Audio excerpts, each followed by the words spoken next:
बिस्मिल्लाहिर्रहमानिर्रहीम। अस्सलाम वालेकुम वरहमतुल्लाहि वबरकातुहू। नादरीन करام، माशाल्लाह आप बहुत खुश किस्मत हैं कि आप उस पहाड़ की ज़ियारत कर रहे हैं जिसे जबल मलाइका कहा जाता है। जबल मलाइका का मतलब है फरिश्तों का पहाड़। नादरीन करام, ये वही मुबारक पहाड़ है जहाँ ग़ज़वा बदर के दिन नबी अकरम सल्लल्लाहु अलैहि वसल्लम और आप सल्लल्लाहु अलैहि वसल्लम के सहाबा कराम रिज़वानुल्लाह अलैहिम अजमईन की नुसरत के लिए फ़रिश्तों का नज़ूल हुआ था। ये फ़रिश्ते हज़रत जिब्राईल अमीन अलैहिस्सलाम की क़यादत में नाज़िल हुए थे। अहादीस मुबारका के मुताबिक फ़रिश्तों ने सहाबा कराम रिज़वानुल्लाह अलैहिम अजमईन के साथ मिलकर जहाद किया था।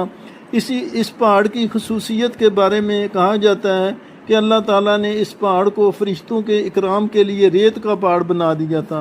हालांकि इसके इर्द गिर्द जितने पहाड़ हैं सब के सब पत्थरों के हैं। 1500 साल का तवील अरसा गुजर जाने के बावजूद इस पहाड़ की रेत में कोई कमी नहीं हुई। हालांकि टीलों की रेत दिनों, हफ्तों और महीनों में उड़कर कहीं से कहीं चली जाती है, लेकिन इस मुक़द्दस पहाड़ की रेत इतनी नरम और मुलायम और निराली है, अगर इस पर पाँव रखा जाए या कपड़ों पर लग जाए तो फ़ौरन ही उतर जाती है।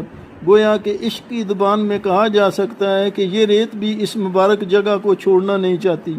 मेरी दुआ है अल्लाह करीम हम सब को बार बार जबल मलाइका और दीगर मुक़द्दस मकामात की ज़ियारत की तौफ़ीक अता फ़रमाए।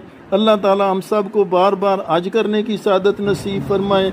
अल्लाह करीम हम सब को बार बार उम्रा करने की सादत नसीब फरमाए। अल्लाह ताला हम सब को बार बार नबी करीम सल्लल्लाहु अलैहि वसल्लम के रोज़ा अतर की हाज़री और ज़ियारत की सादत नसीब फरमाए। नादरीन कराम, अगर आपको ये वीडियो और दुआ अच्छी लगी है तो नीचे कमेंट में आमीन ज़रूर लिख दें। हो सकता है किसी एक खुश नसीब की आमीन कबूल हो जाए और हम सब को ज़ियारत हरमैन शरीफैन की सादत नसीब हो जाए।